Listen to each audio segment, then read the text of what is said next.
The morning sun barely penetrated the thin metal roof of their cramped room in Calabar, when 12-year-old Edet heard his father's labored breathing turn into a violent cough. He watched from his mat on the floor as Okwang, his father, clutched his chest and tried to muffle the sound into his pillow. His mother, Ansa, rushed to his side with a cup of water, her face etched with the same worry that had become permanent over the past 6 months. Before we continue, please subscribe to this channel and like this story. Thank you. Papa, should I fetch Dr. Bassi? Edet asked, already reaching for his worn sandals. Okwang waved a weak hand dismissively. Save your energy, my son. Dr. Bassi has already told us everything we need to know. His voice came out in a raspy whisper, each word seeming to cost him precious breath. Edet knew what his father meant. The diagnosis had been clear. A massive tumor pressing against his father's lungs, operable, but requiring surgery that cost more than their family could earn in 5 years. 3 million naira. It might as well have been 3 billion. Their neighbor, Ikwo, an old sailor who had traveled the world in his youth, often sat with Okwang in the evenings, sharing stories of distant lands. Edet would listen from the corner, absorbing every detail about ships and ports, and the magical place called America, where even street sweepers earned more in a month than his father made in a year as a fisherman. In America, Ikwo would say, his weathered face animated by memories, a young man willing to work can change his family's fortune. I have seen it with my own eyes. Nigerians washing dishes, cleaning offices, sending money home that builds houses, pays for schools, saves lives. Those words had planted a seed in Edet's mind, a seed that grew as he watched his father deteriorate day by day. His mother had already sold her gold jewelry, the only valuable thing she owned. His older sister had dropped out of secondary school to work at the market. But it was not enough. It would never be enough. The idea came to him fully formed one sweltering afternoon as he helped Ikwo mend fishing nets by the harbor. A massive cargo ship was docked at the port, containers stacked like building blocks, cranes moving back and forth in their eternal dance of loading and unloading. That ship, Edet said carefully. Where does it go? Ikwo followed his gaze. That one? She is heading to Lagos first, then across the Atlantic.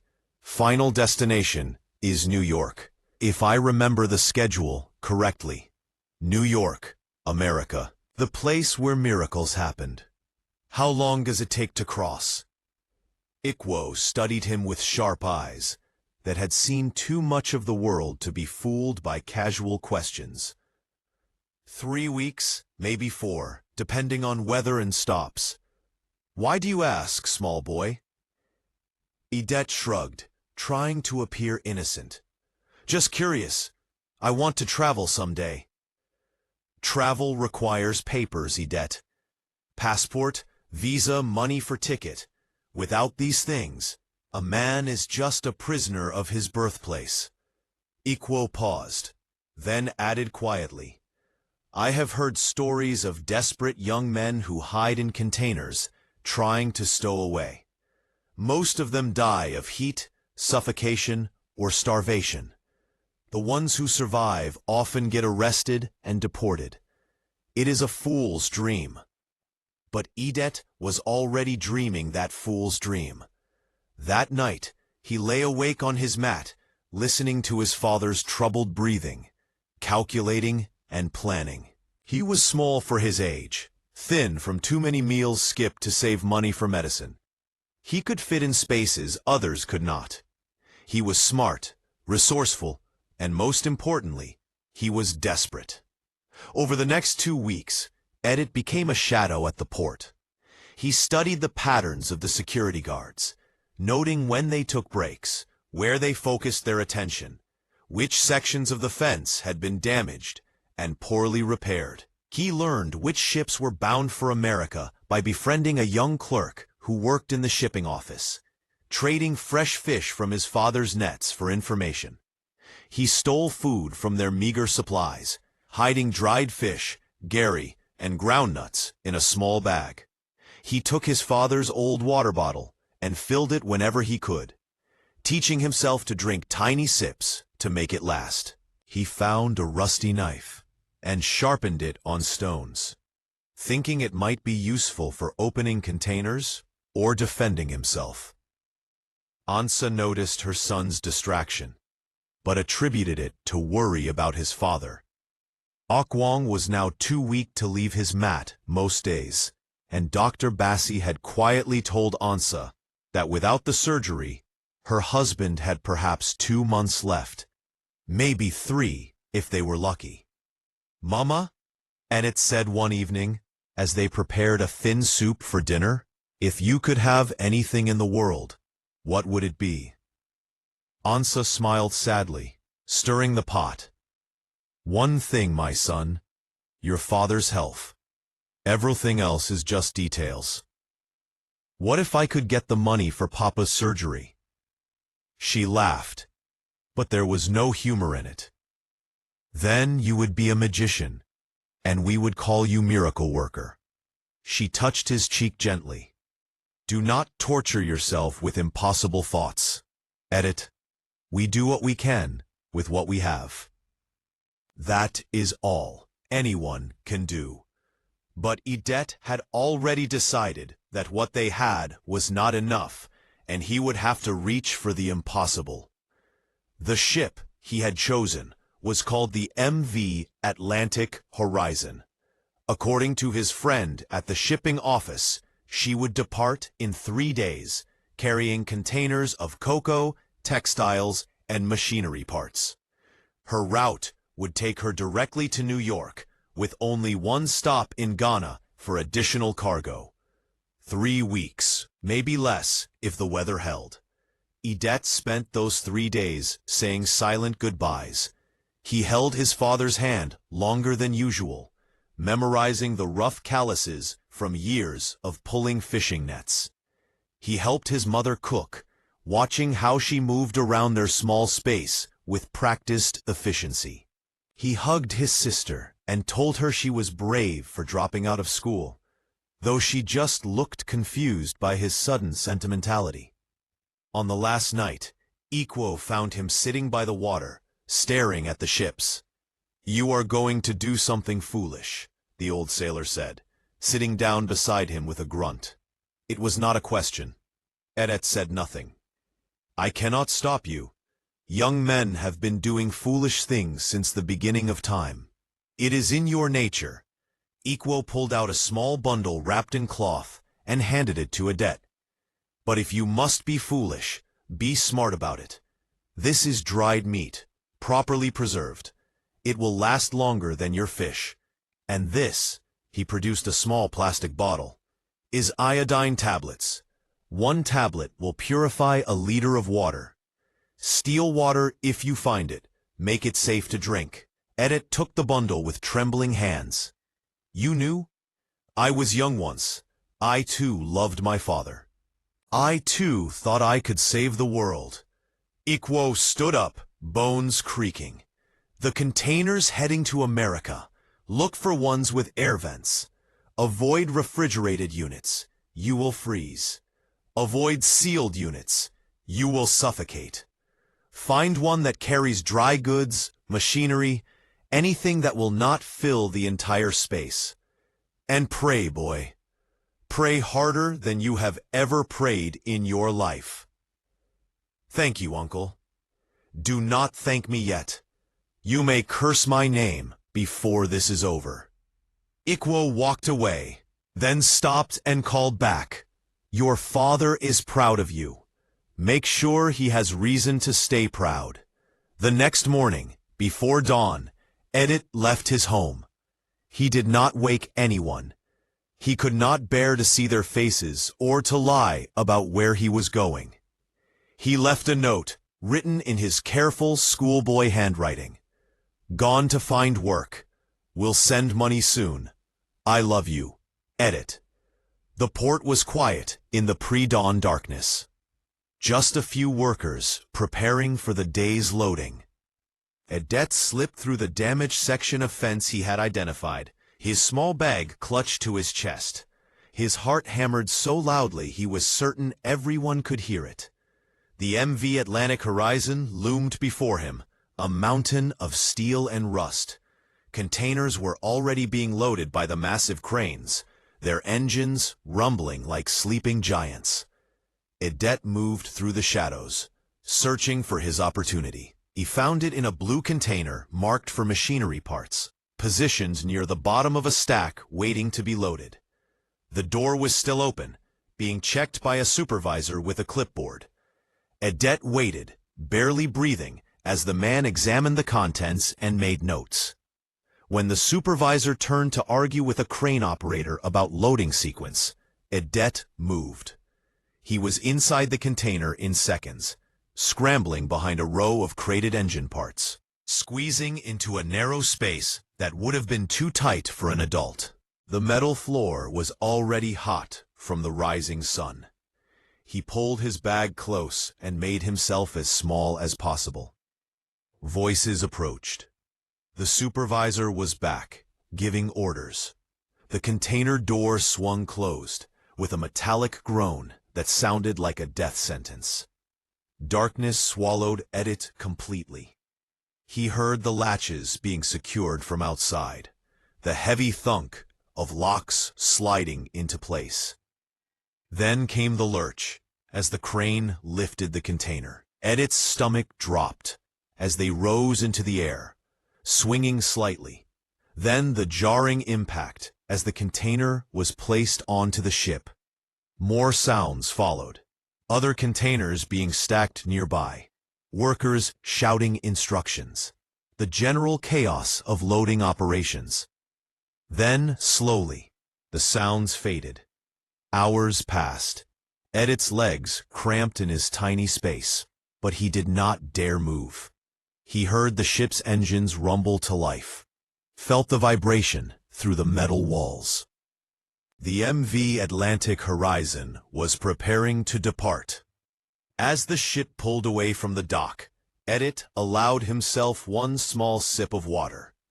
He thought of his father's face, his mother's hands, his sister's sacrifice. He thought of Dr. Bassi, shaking his head sadly at the unpayable bill. He thought of America, that distant land of possibility. He had crossed the first threshold. He was aboard. He was leaving everything he knew behind. The journey had begun. The first 3 days were the hardest. Edet learned the true meaning of darkness, silence, and isolation. The container was completely sealed, no natural light penetrating the metal walls. He could not tell day from night, except by the sounds of activity on the ship. During what he guessed were daytime hours, he could hear footsteps above, the rumble of machinery, occasional voices shouting in languages he did not understand. At night, there was only the constant thrum of the ship's engines and the creak of metal as the vessel cut through ocean waves. The heat was unbearable during the day. The metal container became an oven, temperature rising until Edet could barely breathe, his clothes soaked with sweat. He rationed his water desperately, taking only the tiniest sips, but within 2 days his original bottle was empty. Panic clawed at his throat until he remembered Equo's advice. He explored his narrow confines by touch, running his hands over the crates around him, and discovered that some of the machinery parts were wrapped in plastic that had collected condensation from the temperature changes. He tore off strips of plastic and laid them out, collecting the precious drops of water that formed. It was not much, barely enough to wet his lips, but it kept him from dying of thirst. The cold at night was equally brutal. As temperatures dropped, Edet shivered uncontrollably, his thin clothes providing no protection against the metal that surrounded him. He pulled his knees to his chest and wrapped his arms around himself, teeth chattering so hard he worried they would break. Hunger was a constant companion. He allowed himself 3 small portions of food per day, chewing slowly to make each bite last. The dried meat Ikwo had given him was precious, and he saved it for when the hunger became unbearable. Mostly he ate the gari and groundnuts, tiny amounts that did nothing to fill the growing emptiness in his belly. But worse than the physical discomfort was the loneliness. In the absolute darkness, with nothing but his thoughts, Edit's mind played tricks on him. He imagined his father dying while he was gone, his mother crying over an empty mat, his sister angry at his abandonment. He imagined the ship sinking, water rushing into his container, drowning him in darkness. He imagined arriving in America only to be immediately arrested and sent back, having suffered for nothing. To keep himself sane, he talked to himself, reciting everything he had learned in school. He said his multiplication tables up to 12.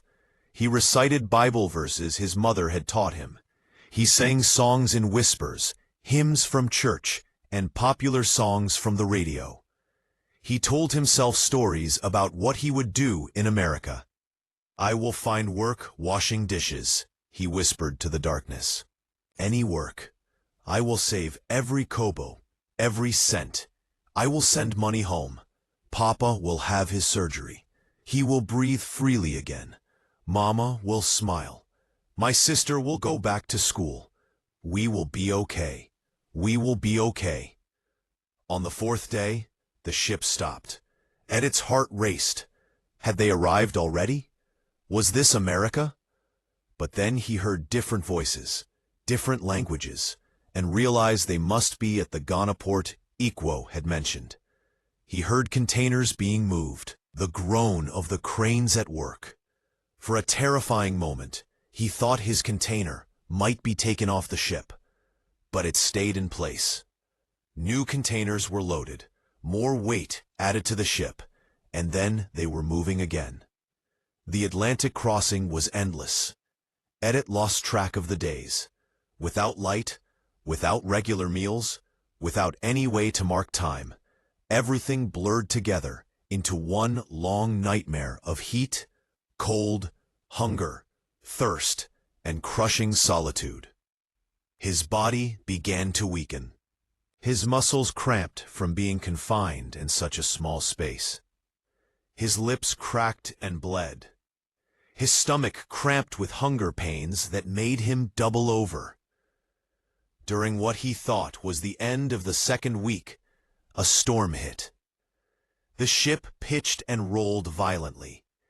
Edit was thrown against the metal walls of his hiding space, his small body battered by the crates that shifted with the ship's movement.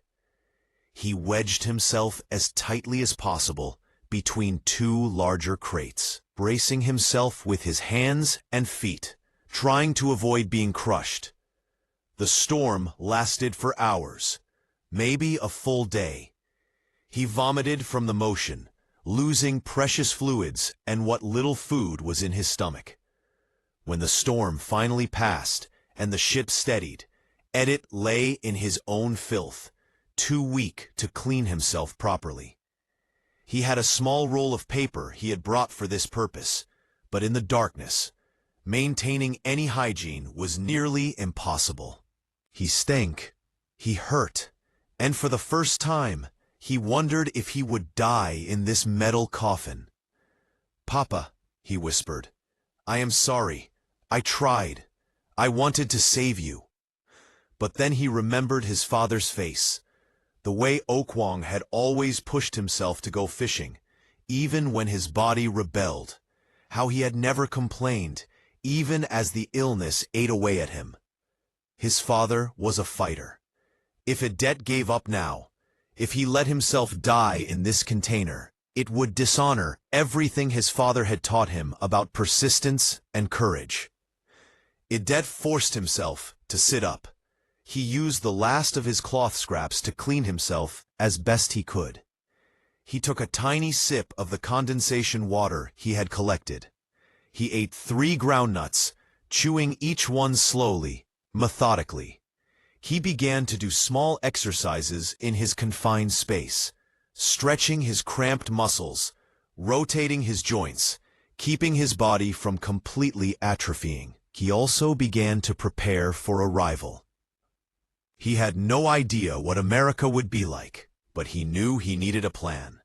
Ikwo had told him stories, and Edit had listened carefully. He would need to escape the container without being caught. He would need to avoid immigration officials who would send him back. He would need to find the Nigerian community, people who might help him, who might know where a young boy could find work. He practiced what he would say. "My name is Edit. I am looking for work. Any work. I am a hard worker. I can clean, I can carry things, I can learn quickly. Please, I need to send money home for my father's medicine." He rehearsed it in English, the language he had learned in school. His English was not perfect, but it was good enough. He had been one of the best students in his class before he had to drop out to help his family. Education, his teacher had told him, was the key to everything. He hoped that key would open some doors in America.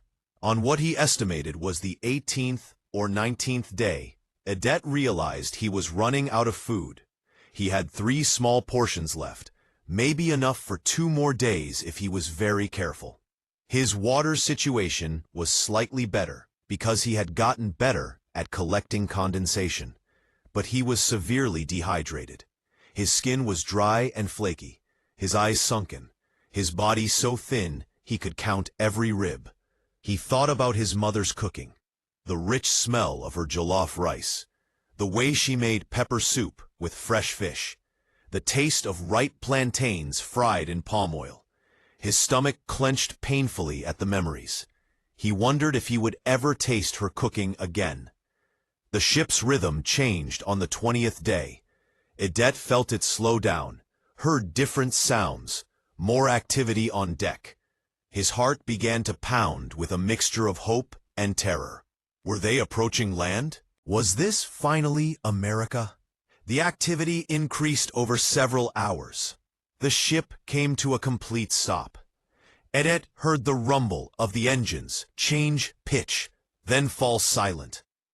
The sudden absence of the constant vibration that had been his companion for weeks was almost deafening. He heard voices above, many voices, shouting instructions in English. American English, with its distinctive accent so different from his Nigerian teachers.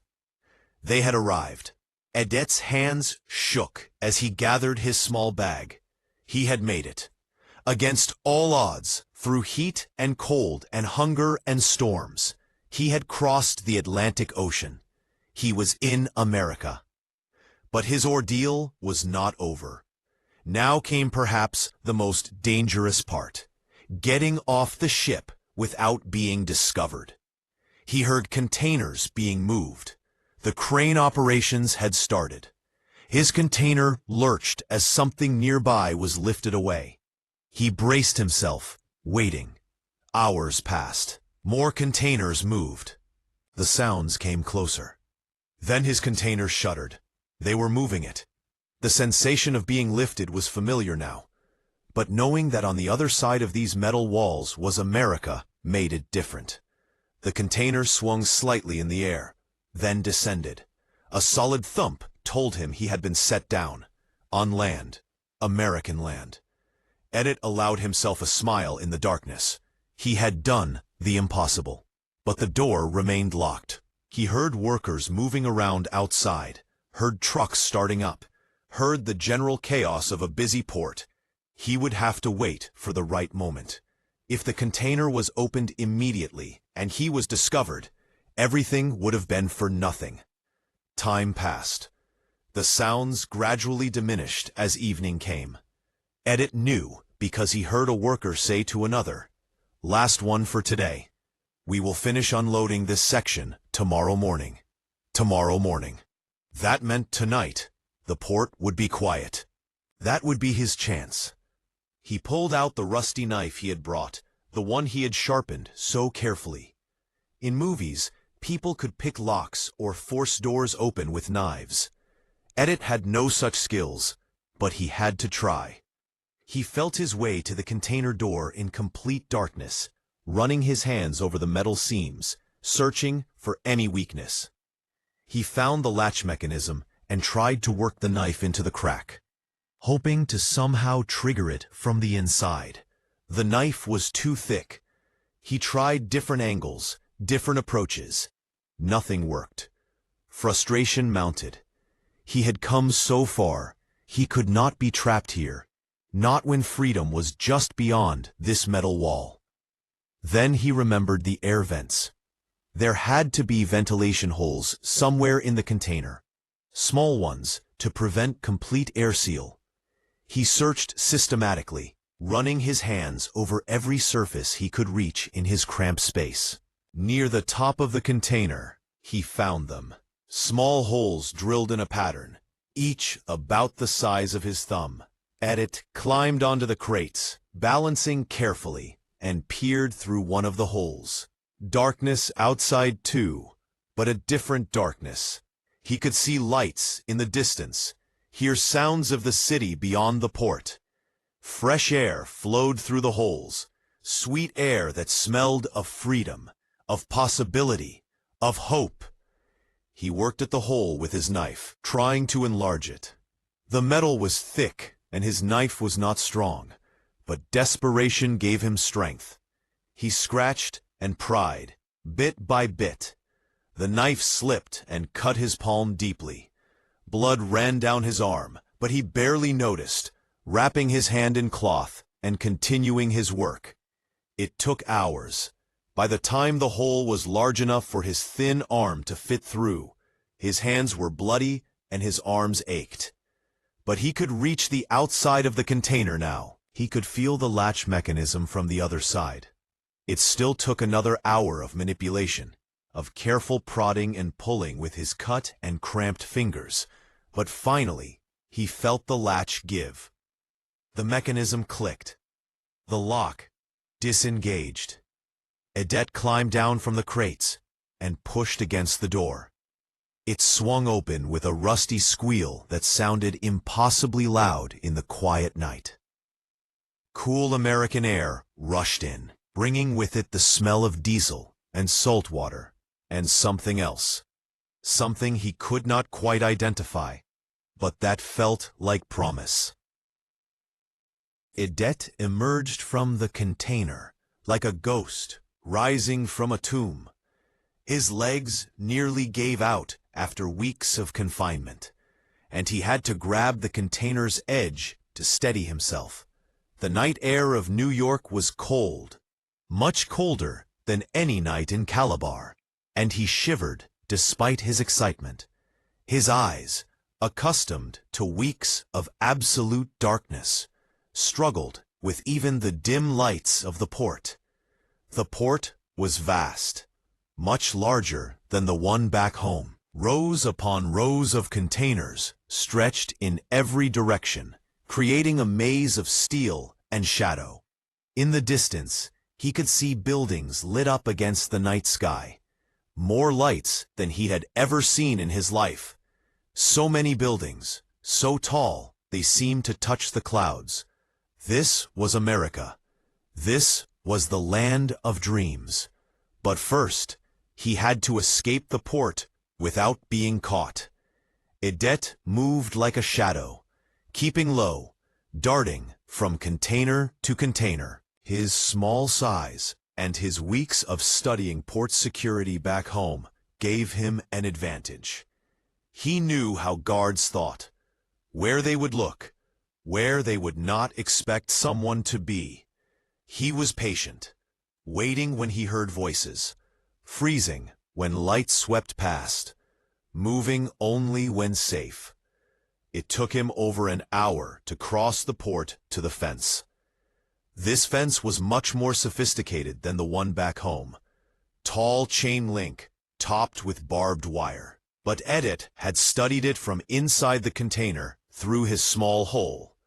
He had seen where trucks entered and exited, had noticed that the gate mechanisms left small gaps at certain points when opened. He waited near the exit gate, hidden behind a small security booth that appeared unused. A truck approached from inside the port, heading out. The gate began to roll open. As soon as the gap was wide enough, while the guard was checking the truck driver's papers, Edet slipped through on the opposite side, staying low, moving fast. He was outside the port in seconds, disappearing into the shadows of the city street beyond. Freedom. He had made it. But now what? He was in America, yes, but he was alone, hungry, weak, lost, and illegal. He had no papers, no money, no phone, no address to go to. He spoke English, but his accent was thick. His appearance was that of a homeless child, dirty and emaciated from his journey. Anyone who saw him would know something was wrong. Edet walked through the streets in a daze. The buildings were impossibly tall, the streets wider than any he had known, cars everywhere, even at this late hour. People passed him without looking, everyone in a hurry, everyone focused on their own destination. The noise was overwhelming after weeks of near silence. Car horns, music from bars, the rumble of subway trains beneath the street, sirens in the distance. He walked for hours, his weak legs carrying him through sheer will. He had no destination, just kept moving, afraid that stopping would make him vulnerable. The city was beautiful and terrifying. So much wealth on display in the shop windows, so much food in the restaurants he passed, so many people who seemed to have everything he needed and more. As dawn approached, Edet found himself in a neighborhood that looked different. Here, the buildings were smaller, the streets less clean. He saw a group of men gathered outside a small grocery store, and something about their bearing, their way of standing, made him pause. They were speaking a language that was not English, words that sounded almost familiar. He approached carefully, staying at a distance. One of the men noticed him, said something to the others. They all turned to look. The man who had noticed him called out in English, "Hey, young boy, you lost?" Edet took a risk. "Please, sir, are you Nigerian?" The men's faces transformed. They broke into rapid conversation in what Edet now recognized as Igbo, though he could only catch a few words. The one who had spoken to him switched to Pidgin English, a language Edet understood perfectly. "Small boy, you be Nigerian? Wetin you dey do here this time of morning? You look like say trouble dey follow you." Edet's story poured out. Not all of it. He was not foolish enough to tell strangers everything. But enough. He said his name was Edet. He had come to America to find work, to send money home for his father's medical treatment, that he had nowhere to stay and nothing to eat. He did not mention stowing away, or exactly how he had arrived. The men exchanged glances. Finally, the one who had been speaking, an older man with graying hair and kind eyes, said, "My name na Chidi. These na my brothers. We dey work for cleaning company. You fit come with me. My wife, she go give you food. You fit rest small. After that, we go see wetin we fit do." Edet wanted to cry with relief, but held himself together. "Thank you, sir. God bless you." Chidi lived in a small apartment with his wife Ngozi and their 3 children. When they arrived, Ngozi took one look at Edet and went into immediate action. She drew him a bath, gave him clean clothes that belonged to her oldest son, and prepared a meal while he cleaned himself. The hot water was a miracle. The soap, a luxury he had almost forgotten existed. When he looked in the mirror, he barely recognized the thin, scarred boy staring back at him. The food Ngozi prepared was simple, rice and stew, but to Edet it was a feast. He wanted to devour everything in seconds, but forced himself to eat slowly, knowing his stomach could not handle too much after weeks of near starvation. Ngozi watched him with tears in her eyes. "This boy done suffer," she said to her husband in Igbo. "Look how thin he be. Wetin kind wahala make small pikin like this comot from him country?" Chidi explained what Edet had told them. Ngozi's tears fell freely then. "He be like my own son, same age with my firstborn. If na my pikin wey dey for Naija dey face this kind trouble, I go want say person help am." Over the next few days, as Edet recovered his strength, he learned about his benefactors. Chidi and Ngozi had come to America legally 10 years ago through a visa lottery. They had worked hard, brought their children, built a life.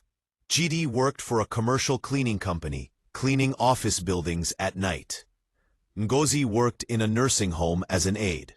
Their children were in American schools, learning to be American, while their parents tried to keep them connected to their Nigerian roots.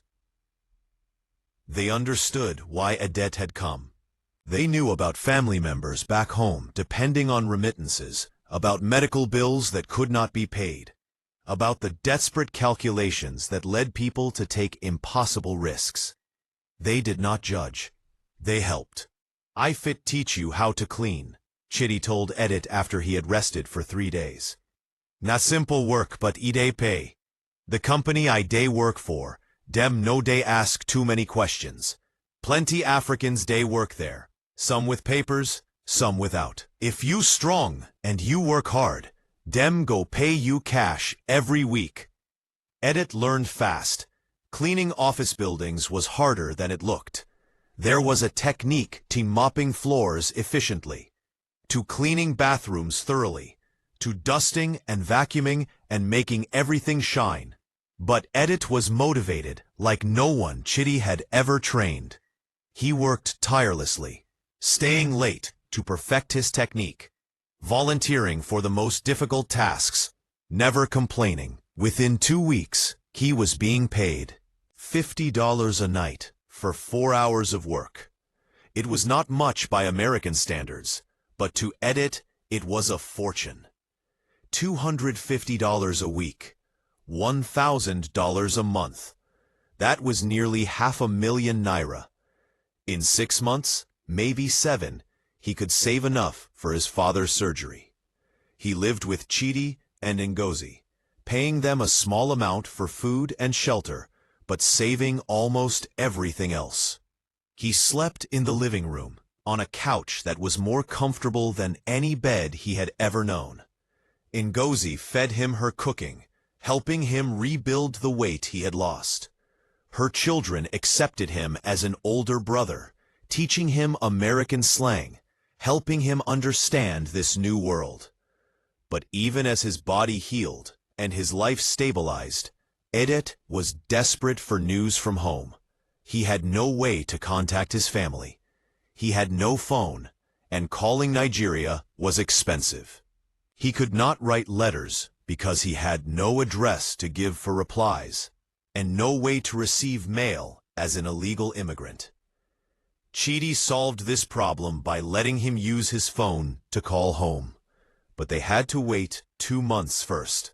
"If you call too soon," Chidi explained, "your family go ask too many questions about how you dey do am. We need to prepare story wey go make sense." When the day finally came to call, Edet's hands shook so badly he could barely hold the phone. Chidi dialed the number Edet gave him, the phone belonging to their neighbor, who sometimes let Edet's mother use it. The phone rang, and rang, and rang. Then a voice answered, cautious. "Hello? Mama?" Edet's voice cracked. There was a sharp intake of breath. Then his mother was crying, words pouring out in a flood. Edette? Edette? My son, where are you? Are you alive? We thought. Oh, my son. I am okay, Mama. I am safe. I am working. Mama, how is Papa? There was a long pause. Too long. Edith's heart began to pound. Your father is alive, Ansa finally said. But he is very weak. Dr. Bossi says if we do not do the surgery soon, maybe in the next 2 months, it will be too late. The tumor is growing. But Edith, where are you? How did you get to wherever you are? I am in America, Mama. Silence. Then, America? How? How is this possible? Oh, Edith, what have you done? He told her a version of the truth, leaving out the worst parts. He said he had found a way to travel, that he was safe, that he had found work, that he was going to send money home. He promised her he was being careful, that good people were helping him, that she should not worry. Your father, Ansa said, her voice thick with tears. When he read your note, he cried. Not because you left, but because he understood why.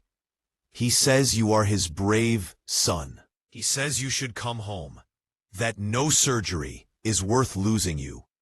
But Edette, if you are truly there, if you are truly working, then maybe, just maybe, God has answered our prayers. They talked for 20 minutes, Edette asking about his sister, his mother telling him news from home, both of them crying and laughing and trying to squeeze weeks of separation into minutes of conversation.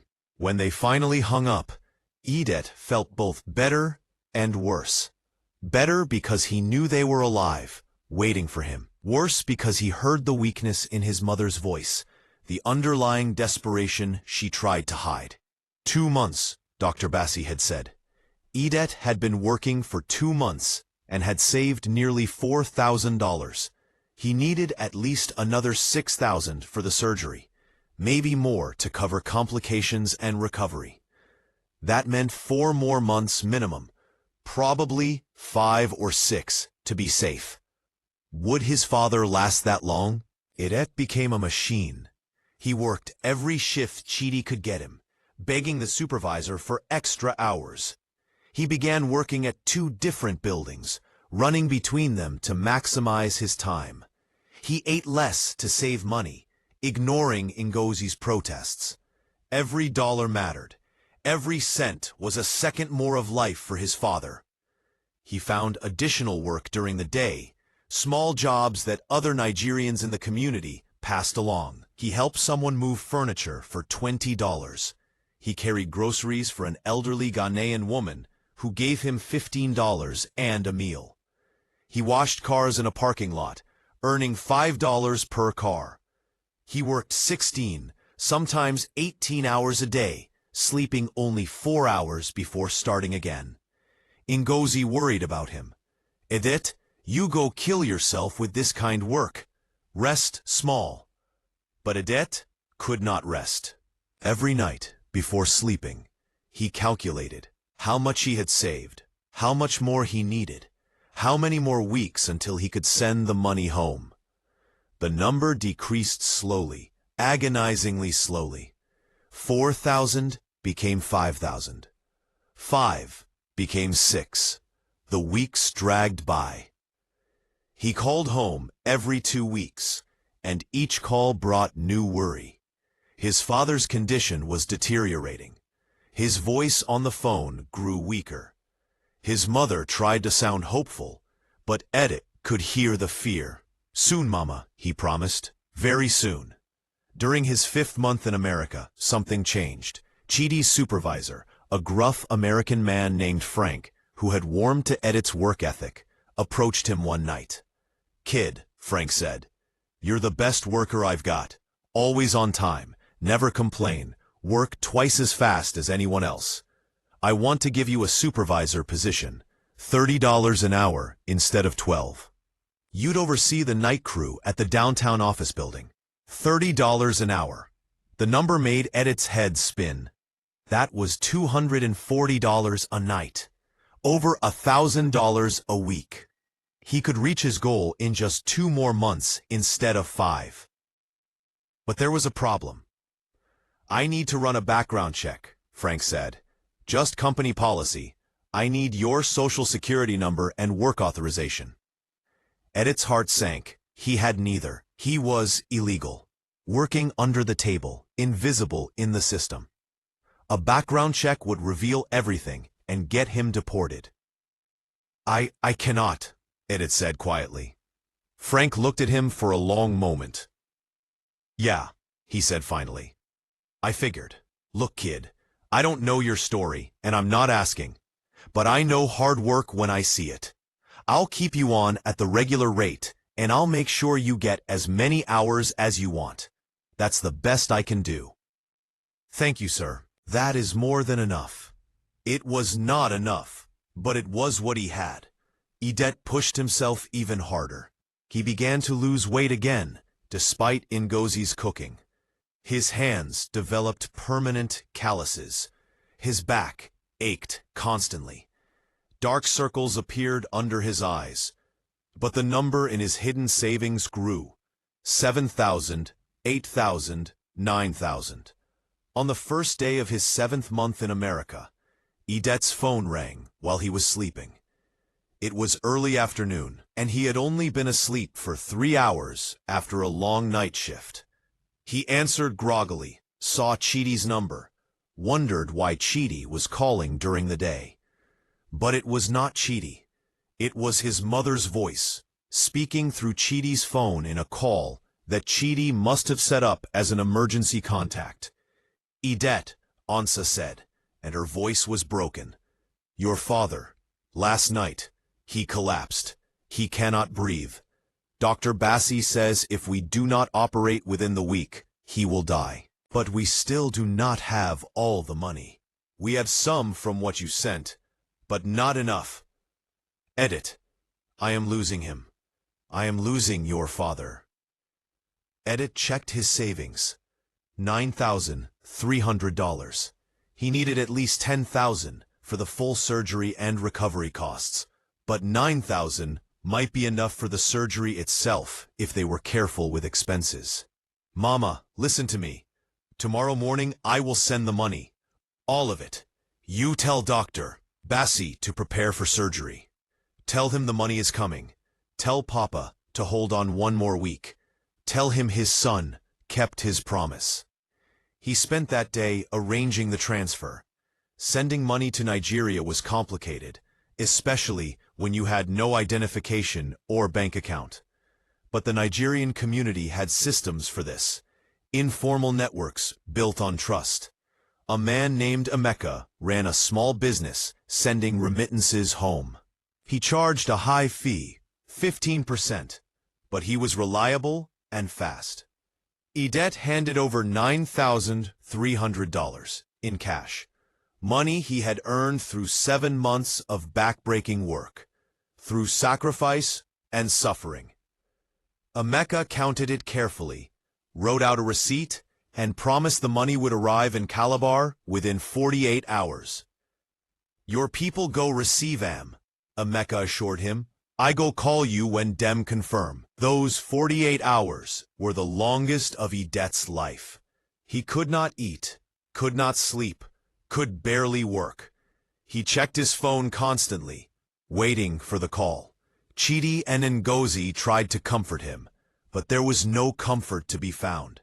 Everything depended on this. If the money did not arrive, if something went wrong, his father would die, and all of this suffering would be for nothing. The call came on the 3rd day, not from Emeka, but from his mother. "Idet," she said, and she was crying, but these were different tears. "The money arrived. All of it.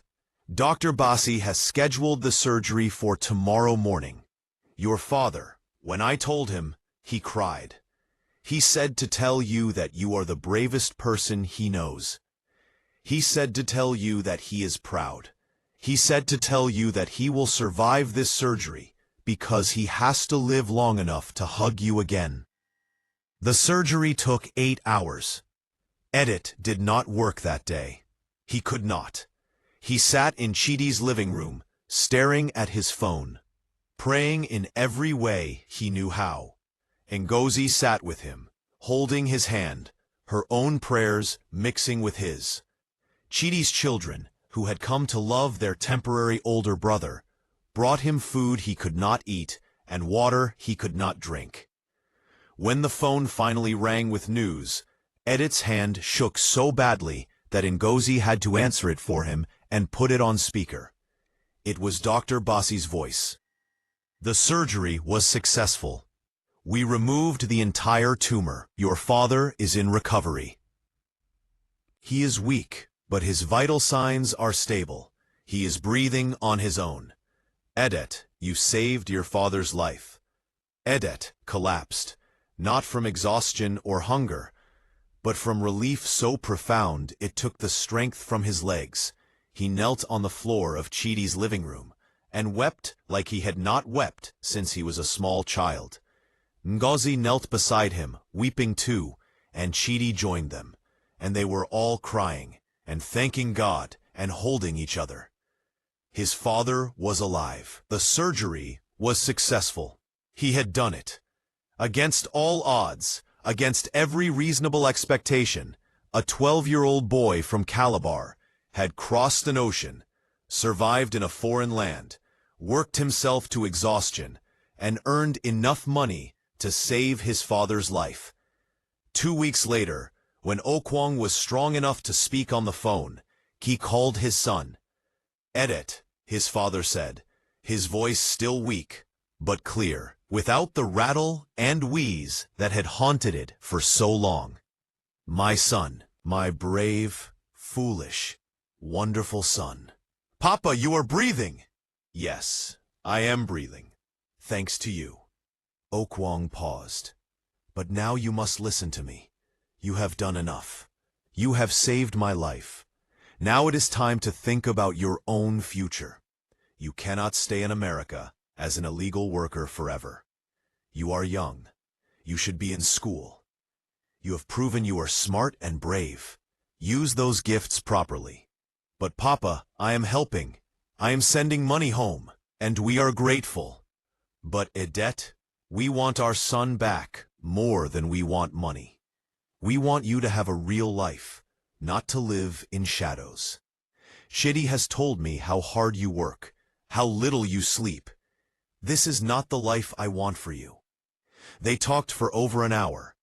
Okwang insisted that Edet must think about his own future. With Chidi's help, they began exploring options. Perhaps Edet could apply for asylum, though his case was difficult. Perhaps he could study, find a path to legal status. Perhaps, his father suggested gently, he should come home. But Edet was not ready to go home yet. He had tasted this new world, had learned what he was capable of achieving. He continued working, though at a more sustainable pace. He began attending a free ESL class at a community center, improving his English. He talked to Chidi about the possibility of eventually going to school, of finding a more permanent path forward. The money he now sent home was for his sister's school fees, for his mother's comfort, for building up a small savings for his family. His father was recovering slowly but steadily, returning to light work, breathing freely for the first time in over a year. And Edet, the boy who had hidden in a container and crossed an ocean, who had faced darkness and hunger and fear, who had worked until his hands bled and his back screamed, had learned something profound. That love could make you capable of impossible things. That courage was not the absence of fear, but action despite it. And that sometimes the greatest journey was not the distance you traveled, but the strength you discovered within yourself. He was only 13 now, still had his whole life ahead of him. The path forward was uncertain, but he had already done the impossible once. Who was to say he could not do it again? Your story matters. Edith's story reminds us that across the world, families make impossible sacrifices for each other every single day. Young people leave everything they know, take unimaginable risks, work themselves to exhaustion, all because love demands it. If this story moved you, remember that there are countless real Ediths out there right now. Some will succeed, some will not.